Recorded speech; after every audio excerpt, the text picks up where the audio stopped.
नमस्कार मित्रों, science excellent coaching के यूट्यूब चैनल में आपका स्वागत है।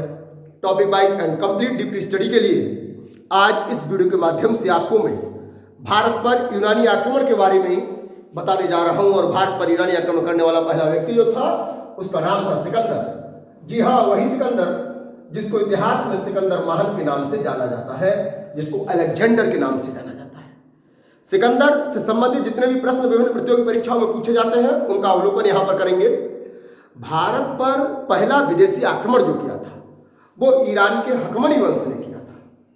तो भारत पर पहला विदेशी आक्रमण ईरानी नहीं था, भारत पर पहला विदेशी आक्रमण जो था वो ईरानी था। ईरानी के हकमनी वंश के शासक कुर्स ने भारत पर पहला विदेशी आक्रमण किया था। आज इस वीडियो में सिकंदर के बारे में बताने जा रहा हूं। सिकंदर, जिसे सिकंदर महान कहा जाता है, इसे अलेक्जेंडर कहा जाता है। इसका जन्म 20 जुलाई माह में 356 ईस्वी पूर्व हुआ था। इसका जन्म स्थान पहले था जो कि मैसेडोनिया में था, जिसको आजकल मकदूनिया कहा जाता है। इसके पिता का नाम फिलिप द्वितीय था, जबकि इसकी माता का नाम ओलंपियस था। यह ओलंपियस से उत्पन्न संतान थी, लेकिन ओलंपियस जो थी वो मैसेडोनियन नहीं थी।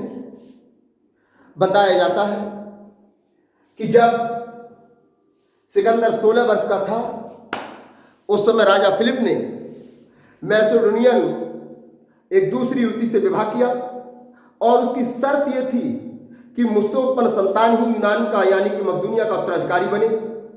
इस बात से सिकंदर और उसकी मां ओलंपियस नाराज हो गई और उसके दूसरी पत्नी से उत्पन्न संतान उत्पन्न होने से पहले ही ओलंपियस ने अपने पति यानी सिकंदर के पिता फिलिप द्वितीय को जहर दे दिया था।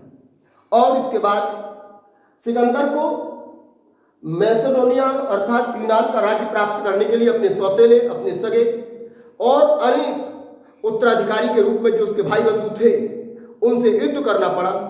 और इस तरह से 356 ईस्वी पूर्व के बाद, जब इसका जन्म 356 ईस्वी पूर्व हुआ था, तो 335 ईस्वी पूर्व ये अपने अन्य भाइयों की हत्या करके अपने आप को इसने सिकंदर अलेक्जेंडर के नाम से और ये यूनान का शासक बना।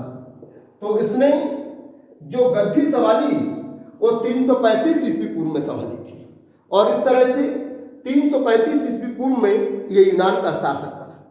बात करते हैं सबसे पहले सिकंदर के मन में विश्व विजेता बनने का सपना कैसे आया। जब 14 वर्ष की अवस्था में फिलिप ने इसे एक दार्शनिक जिसका नाम अरस्तु था उसको सौंप दिया था। अरस्तु इस सिकंदर को हरक्यूलस, साइरस जैसे महान विजेताओं की दर्शन से अवगत कराता था। अर्थात इसके मन में जो विश्व विजेता बनने का सपना जो दिखाने वाला था उसका नाम अरस्तु था। अरस्तु उस समय बहुत बड़ा दार्शनिक था, बहुत बड़ा शिक्षा शास्त्री था, घुमक्कड़ था। उसे हर प्रकार का ज्ञान था क्योंकि वह बहुत तरह के लोगों के संपर्क में रहता था। जहां भी आज पूरे विश्व में चाहे जीव विज्ञान की बात हो, जंतु विज्ञान की बात हो, राजनीति विज्ञान की बात हो, दर्शन शास्त्र की बात हो, ऐसा कोई स्थान नहीं जहां अरस्तु की बात ना होती हो। चाहे उसके बारे में आधी लाइन बोली जाती हो, एक ही लाइन बोली जाती हो, आप अंदाजा लगा सकते हैं कि ऐसा दार्शनिक जिसने एक राजा के बेटे के मन में एक इस प्रकार का कीड़ा भर दिया कि वह विश्व विजेता बनने का सपना देखने लगा और उसके दिमाग में इस प्रकार का कीड़ा भर गया कि वह विश्व विजयी बनने के लिए अपने सगे संबंधी सबकी हत्या करने पर भी नहीं चूकता था। तो उसके दिमाग में ये सब भरने का जो कार्य किया था वो अरस्तु ने किया था। अब बात करते हैं सिकंदर की युद्ध जीतने की, सिकंदर की युद्ध अभियानों की। तो ये तो सिकंदर की व्यक्तिगत बातें थी।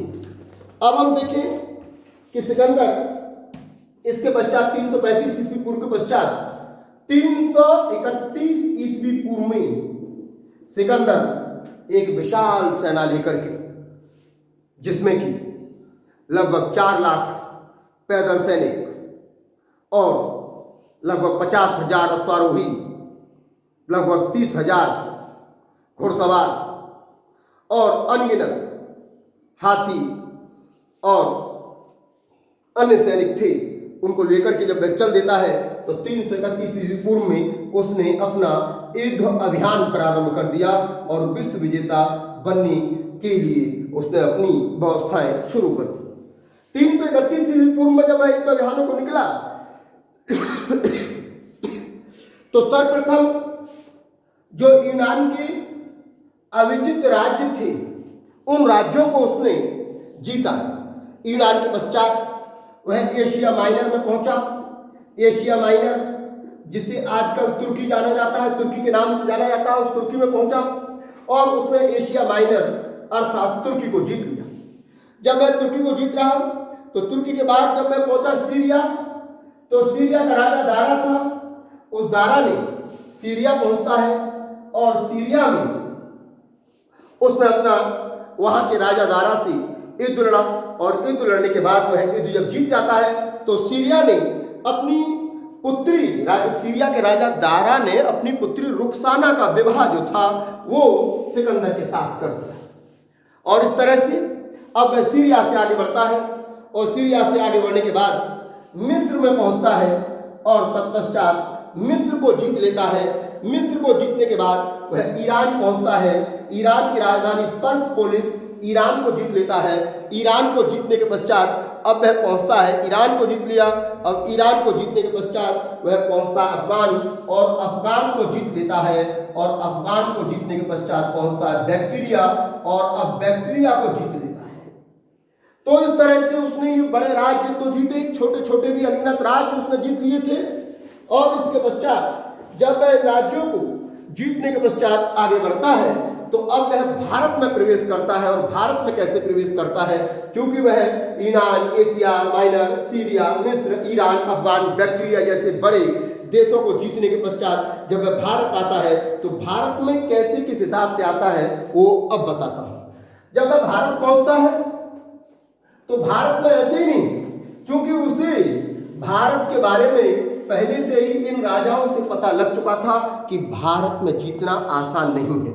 अतः उसने भारत में प्रवेश करने से पहले जब वह बैक्टीरिया को जीतने के बाद खैबर दर्रे के पास आया और खैबर दर्रे के पास हिंदुकुश पर्वत की किनारे पर खड़ा हुआ था तो वहां पर उसने अपनी व्यवस्थाओं में क्या किया कि अपनी सैन्य शक्ति को एकत्रित किया और उस समय उसने भारत में 2 लोग, एक तो जिसका नाम था सेल्यूकस निकेटर और दूसरा व्यक्ति जिसका नाम था निर्याकस, इन दोनों को उसने भारत चूंकि नदियों की भूमि थी उसे यहाँ पर सिंध नदी पार करना था तो निर्याकस को तो उसने जल सेनापति बनाया और सेल्यूकस निकेटर को उसने थल सेनापति बनाया और इस तरह से उसने इन 2 सेनापतियों को नियुक्त किया और इनके अलग अलग अधिकार इनको प्रदान किए।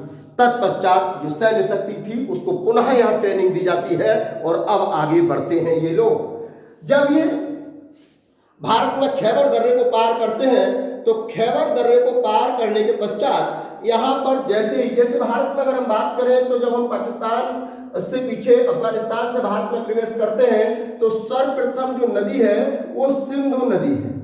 सिंधु नदी के पश्चात यहाँ पर ये 5 इनको इसीलिए पंजाब कहा गया तो सिंधु नदी के पश्चात जो है वो यहाँ पर दूसरी नदी अगर हम उधर से क्रमांक में देखें तो झेलम नदी है। झेलम नदी के पश्चात ये जो तीसरी नदी यहाँ पर आती है इसका नाम चिनाव नदी है। चिनाव नदी के पश्चात यहाँ पर ये चौथी नदी जो आती है वो रावी नदी है। रावी नदी के बाद फिर यहाँ पर इस तरह से ये मिलती है आपकी व्यास नदी। और ब्यास नदी के बाद फिर ये यहाँ पर सतलज नदी। तो इस तरह से ये सभी सिंधु नदी इनमें सबसे बड़ी है, ऐसे ही मिल करके और अरब सागर में जाकर गिर जाती हैं। यही आपने पढ़ा होगा कि आर्य लोग सर्वप्रथम जहाँ आए थे तो पंच नद इसी को कहा था, 5 नदियों के मिलने के स्थान को उन्होंने पंच नद कहा था, और सिंधु को फारसी भाषा में हिंद कहते थे, इसीलिए वो इस देश को हिंद देश के नाम से जानते थे। तो इन नदियों को पार करना था, तो इसका नेतृत्व उसने निर्याकस को सौंपा था। ये जानकारी उसको पहले मिल चुकी थी। अब इसके पश्चात जब सिकंदर भारत में आता है और सिंध नदी को पार करता है, तो सिंध नदी को पार करने के पश्चात यहाँ पर उसे 2 जनजातियां मिलती हैं। तो सिंध नदी को जब पार करता है तो यहाँ 2 जनजातियां मिलती हैं। एक जनजाति हास्ती जनजाति है और एक जनजाति एस्टस जनजाति है। ये हास्ती और एस्टस जनजातियों से उसका युद्ध होता है, और इन दोनों जनजातियों ने अपने देश की सुरक्षा की खातिर इस विशाल सेना को लेकर चलने वाले सिकंदर के हौसले पस्त कर दिए थे। अर्थात ये युद्ध लगातार 4 दिन तक चला था, और तब जाकर के सिकंदर को इस विशाल सेना के साथ हास्ती और एस्टस जनजातियों को जीत मिला था। बहुत ही मुश्किल पड़ा था, घुसते ही पहली एंट्री इसकी गड़बड़ हो गई थी। अब इसके पश्चात जब यहाँ सिंध नदी इन जनजातियों को इसने जीत लिया था, तो इसके पश्चात यहाँ पर एक स्थान था जिसका नाम था ओहिंद। इस ओहिंद में जब ये आता है तो ओहिंद पर इसे एक बहुत गहरा गड्ढा मिला, वहां पर पुल बनाने की आवश्यकता पड़ी। तो यहाँ पर इसने अपने सेना से ओहिंद का पुल बनवाया था, और यहाँ पर 30 दिन विश्राम कह लें या ट्रेनिंग कह लें, ओहिंद के नजदीक कितने दिन सिकंदर की सेना का पड़ाव रहा था, तो 30 दिन ओहिंद के नजदीक पुल भी बना था। ओहिंद पर ओहिंद का पुल कहा जाता है, और 30 दिन यहाँ पर सिकंदर ने विश्राम किया था। इसके पश्चात जब ये झेलम से पीछे था तो यहीं पर एक स्थान था तक्षशिला। तो तक्षशिला जब ये पहुंचता है तो तक्षशिला का जो उस समय राजा था, उस राजा का नाम था आम्भी। ये जो राजा आम्भी था, तक्षशिला का राजा जिसका नाम था राजा आम्भी, तो इस राजा आम्भी ने क्या किया कि बिना लड़े ही आत्मसमर्पण कर दिया। इतनी विशाल सेना को देख करके ये डर गया। अब इसके बाद जब आम्भी ने अपना आत्मसमर्पण कर दिया और कहा कि ठीक है भाई आप आगे जाइए, मैं आपकी भरपूर मदद करूंगा, सेवा करूंगा और अपनी सैन्य शक्ति की दूंगा। भोजन का प्रबंध भी इस राजा आम्भी ने किया था, अर्थात ये कायर था। और इसके बाद तक्षशिला उसे बिना जीते ही प्राप्त हो गया, जबकि ये भूभाग तो इसे जीतना पड़ा सिकंदर के लिए। और जब यहाँ पर पहुंचता है तो यहाँ पर एक और व्यक्ति उसको मिला जिसका नाम था अभिसार जाति थी, और अभिसार जाति अभिसार शासक भी मिल गया। अब आप देखिए कि सिकंदर के पास सिकंदर, सेल्यूकस निकेटर, निर्याकस, राजा आम्भी और अभिसार शासक, ये 4 तो राजा हो ही गए, 4 तो ये 5 इसके पास शक्तिशाली व्यक्ति हो गए। अब ये यहाँ से आगे बढ़ता है। अब आता है झेलम। जब झेलम आता है तो झेलम जब ये खबर पहुंचती है कि भाई सिकंदर ने आक्रमण कर दिया है, तो झेलम के पास एक गांव का नाम है बितस्ता, जिसको आज हाइड स्पीड के नाम से जानते हैं। तो बितस्ता या फिर हाइड स्पीड के नाम से इस स्थान को जाना जाता है। ये झेलम नदी के उस किनारे सिकंदर की सेना, और झेलम नदी के इस किनारे राजा पोरस की सेना, पंजाब का शासक राजा पोरस। अब बितस्ता हाइड स्पीड का जो युद्ध होता है वो राजा पोरस के साथ होता है। अब देखिए आप, यहां से बहुत क्वेश्चन उठते हैं आपके विभिन्न प्रकार के कंपटीशन में। अब जब राजा पोरस के साथ इसका युद्ध होता है तो राजा पोरस के साथ घमासान युद्ध होता है। 2 दिन बीत गए, 3 दिन बीत गए, लेकिन राजा पोरस उससे हार नहीं मानता है। लिहाजा एक दिन सिकंदर 19 मील अपनी सेना को ले जाता है झेलम नदी के ऊपर। यहां युद्ध चल रहा है पार होने के बाद, और यहां से आक्रमण करवा लेता है गोपनीय तरीके से। अर्थात उसे छद्म युद्ध लड़ना पड़ा था पोरस को हराने के लिए। पोरस ऐसे नहीं हारा था। जब पोरस हार गया तो इसके पश्चात जब पोरस को पकड़ लिया सिकंदर ने, तो सिकंदर ने पोरस से कहा कि बताओ भाई आपके साथ क्या सलूक किया जाए। पोरस सीना ताने खड़ा था। कहा है जीता हुआ राजा एक हारे हुए राजा के साथ जिस प्रकार से बर्ताव करता है, उसी प्रकार से सिकंदर आपको मेरे साथ बर्ताव करना चाहिए। अर्थात तलवार के एक ही बार से मेरा सर मेरे धड़ से अलग कर देना चाहिए। सिकंदर कहता है कि मौत सामने खड़ी है और राजा इतना निडर निर्भीक है, इसका मतलब है इसका भी कोई गुरु विशेष दार्शनिक रहा होगा। अरस्तु ने कहा था कि जब भी कभी किसी महान दार्शनिक से आपका पाला पड़े तो जान लेना कि दार्शनिक कभी भी धैर्य नहीं खोता है, चाहे मृत्यु उसके सामने खड़ी हो। सिकंदर के दिमाग में ये बात अरस्तु की उस समय आ गई कि मेरे गुरु ने ये बात कही थी। अतः उसने उसको पोरस की निर्भयता, पोरस की निडरता, निर्भीकता की डर से डर नहीं बल्कि निडरता को देख करके सिकंदर प्रसन्न हुआ और सिकंदर ने कहा कि ठीक है, मैं आपका राज्य वापस कर देता हूं। ठीक है, राज्य वापस आ गया और अब झेलम के बाद चिनाब नदी पहुंचता है। और जब वह चिनाब नदी को पार करता है तो चिनाब नदी को पार करने के बाद यहाँ पर उसको मल्लई और अक्सीड्रोकोई नाम की दो जनजातियां फिर मिलती हैं। उन जनजातियों से युद्ध होता है। उन जनजातियों ने इतना भयंकर युद्ध किया कि राजा पोरस की सेना इसके विरोध को झेल नहीं पाई और डगमगा गई। असंख्य सैनिक घायल हो गए। ठीक है, जीत लिया चिनाब के बाद रावी, और रावी को भी जीत लिया, रावी के इर्द गिर्द का क्षेत्र जीत लिया। और अब सेना आ जाती है ब्यास नदी पर। ब्यास नदी पर पुल बनाने की तैयारियां ही चल रही थी कि उससे पहले ही सेना का मनोबल टूट जाता है और सैनिक कहते हैं कि हम अब इससे आगे नहीं जाएंगे। तो ऐसा नहीं है कि सैनिक नहीं जाएंगे, राजा चल दिया, अरे उसने कारण जाना कि आखिरकार ये आगे क्यों नहीं जाएंगे। 5 मुख्य कारण थे कि आखिरकार सिकंदर को अपना विश्व विजेता बनने का सपना ब्यास नदी से क्यों तोड़ना पड़ा और वापस क्यों जाना पड़ा। तो उन 5 कारणों पर मैं यहाँ पर अवलोकन करता हूँ। पहला कारण कि जब सिकंदर वहां से जितने सैनिक लेकर चला था उनमें से 60% सैनिक विभिन्न युद्धों में काम आ गए और ब्यास नदी तक पहुंचते पहुंचते उसके पास केवल 40% सैनिक रह गए थे। दूसरा कारण था कि जातियों से जनजातियों से लड़ने में ही राजा से तो वह एक से लड़ा केवल भारत में, बाकी तो जनजातियों ने ही इतना कट्टर विरोध किया कि दूसरा कारण था कि सेना का मनोबल गिर गया। तीसरा कारण, वहां पर जो जनजाति थी, जो लोग थे, जो ये लोग थे, इन्होंने मगध साम्राज्य के राजा घनानंद की सेना का वर्णन इस तरह से किया कि सेनापति सैनिकों का हौसला टूट गया कि जनजातियां अगर हमसे टक्कर हमें इतनी टक्कर दे रही हैं तो आकर मगध राज्य के पास, जिसके पास घनानंद के पास इतने सैनिक हैं, हम उनको कैसे टक्कर दे पाएंगे। चौथी बात कि जो सैनिक थे उन्हें अपनी पत्नी, अपनी माँ, बहन, परिवार की याद सता रही थी। अब कहाँ तक जाए, आखिरकार 5-6 साल हो गए घर से चले चले, आखिरकार मिलना था घर से, तो इसलिए उनको याद सता रही थी और वापस जाने का उनका मन था। और अंतिम बात कि असंख्य सैनिक घायल थे, वो चल नहीं सकते थे। जो सही सैनिक थे उन घायल सैनिकों को ले जाने में असमर्थता जता रहे थे। तो इस कारण सिकंदर की सेना आगे बढ़ने से मना कर दी और अब सिकंदर को अपना अभियान बंद करना पड़ा और वापस आना पड़ा। लेकिन ऐसे नहीं किया। जब वह ब्यास नदी के किनारे था तो ब्यास नदी के किनारे पर उसने बाकायदा एक यज्ञशाला स्थापित की। चूंकि दार्शनिक था, बड़े गुरु का शिष्य था, तो ऐसा ही नहीं था, उसने वहां पर व्यवस्थाएं की और वहां पर अग्नि यज्ञ किया। और अग्नि यज्ञ करने के पश्चात वहां पर उसने 12 विशाल वेदिका स्थापित की यज्ञशाला।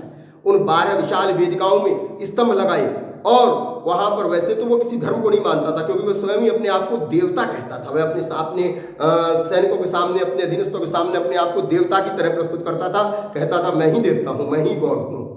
तो लेकिन फिर भी उसने, देखिए, भारत में 12 विशाल वेदिकाएं स्थापित की और 12 विशाल वेदिकाओं को स्थापित कर हवन यज्ञ किया और उसने अपने तमाम देवताओं के प्रति कृतज्ञता जाहिर की कि मुझे यहाँ तक आप लेकर आए, और कहा कि मुझे यहाँ तक की जो आपने शक्ति प्रदान की, अब मुझे जब भी समय मिलेगा मैं यहीं से अपनी आगे की अभियान शुरू करूंगा। और इस तरह से उसने भारत में आते समय और भारत में यहाँ पर जो नगर स्थापित किए, वह नगर उसने जो स्थापित किए यहाँ पर, उन नगरों में यदि हम देखें तो भारत के अंदर और भारत से बाहर उसने, जैसे जो आजकल कंधार कहा जाता है, इसका नाम अलेक्जेंड्रिया था, तो इसने अलेक्जेंड्रिया नगर स्थापित किया। अलेक्जेंड्रिया के पश्चात इसके घोड़े का नाम था बहुकेफला, तो इसने बहुकेफला नामक नगर स्थापित किया। इसने नकैया नामक नगर स्थापित किया। इसने सिकंदरिया नामक नगर स्थापित किया। सिकंदरिया सैगडोनियन नामक नगर स्थापित किया। तो जो इसके सैनिक थे उनमें से ये निर्यातस सेल्यूकस निकेटर को भारत छोड़ गया। उन्हीं स्थानों पर, उन्हीं नगरों का राज सौंप किया, जीता हुआ भूभाग सेल्यूकस निकेटर और निर्यातस को सौंप करके ये चला जाता है और जा रहा था। लेकिन ऐसा नहीं था, जब जा रहा था इस रास्ते से तो सिंधु नदी को पार करने के पश्चात इसकी पुनः वहां पर एक जनजाति थी मैलोई और अक्सरीडोकियस। उस अक्सरीडोकियस और मैलोई जनजातियों ने इस पर आक्रमण कर दिया कि अरे ये तो वही है जो इधर से हमारे लोगों को मार कर जा रहा था। जब ये वापस जा रहा था तो वापस तो बिना लड़ने के इरादे से जा रहा था, फिर भी लड़ना पड़ा और यहाँ पर ये घायल हो गया। और जब पहुंचता है 323 ईस्वी बेबीलोन, तो बेबीलोन में जाकर के इसकी मृत्यु हो जाती है। इस तरह से सिकंदर था। सिकंदर को अपने जब से उसने राज तिलक कराया 331 ईस्वी पूर्व से 323 ईस्वी पूर्व तक वह लगातार लड़ता रहा। प्रश्न उठता है कि भारत में कितने महीनों का प्रवास सिकंदर का रहा था? तो 19 माह का प्रवास सिकंदर का भारत में रहा था। तो विभिन्न प्रकार के प्रश्न सिकंदर से जो आते हैं वो मैंने यहाँ पर इस वीडियो के माध्यम से आपको बताए। सिकंदर के आक्रमण की तिथि 326 ईस्वी पूर्व, ये जो बितस्ता हाइडेस्पीड का युद्ध है ये 326 ईस्वी पूर्व हुआ था। यहाँ पर कितने क्वेश्चन अब तक बन चुके हैं तो विभिन्न कॉम्पिटिशन में उनका आपको मैं एक लाइन में अध्ययन करा देता हूँ। पहला प्रश्न बनता है कि सिकंदर के पिता का नाम क्या था? फिलिप द्वितीय। दूसरा प्रश्न बनता है सिकंदर का जन्म कब हुआ? 20 जुलाई 356 ईस्वी पूर्व। प्रश्न बनता है सिकंदर की माता का क्या नाम था? ओलंपियस। प्रश्न बनता है सिकंदर का पिता कहाँ का शासक था? मकदूनिया का। प्रश्न बनता है कि सिकंदर का राज तिलक कब हुआ? 335 ईस्वी पूर्व। प्रश्न बनता है सिकंदर ने अपना युद्ध अभियान कब शुरू किया? 331 ईस्वी पूर्व। प्रश्न बनता है कि भारत में सिकंदर का सबसे ज्यादा जो युद्ध हुआ था वह महान कौन सा युद्ध था? जो बितस्ता झेलम का युद्ध कब हुआ था? 326 ईस्वी पूर्व। प्रश्न बनता है कि उसकी सिकंदर की सेना ने किस नदी को पार करने से मना कर दिया? तो ब्यास नदी को पार करने से मना कर दिया। प्रश्न बनता है कि सिकंदर ने ब्यास नदी किनारे कितनी अग्निवेशशालाएं स्थापित की? 12 वेदिकाएं स्थापित की। प्रश्न बनता है सिकंदर की मृत्यु किस वर्ष हुई थी? तो 323 ईस्वी पूर्व में हुई थी। प्रश्न बनता है सिकंदर की मृत्यु के समय सिकंदर कितनी उम्र का था? 33 वर्ष का था। फिर प्रश्न बनता है कि सिकंदर भारत में कितने माह तक रहा था? तो 19 माह तक रहा था। फिर प्रश्न बनता है कि सिकंदर की मृत्यु कहाँ हुई थी? तो बेबीलोन में हुई थी। तो इतने प्रश्न सिकंदर से अब तक विभिन्न कॉम्पिटिशन्स में पूछे जा चुके हैं, तो आप इसका स्क्रीनशॉट ले सकते हैं। इसके साथ ही सिकंदर की बात समाप्त होती है।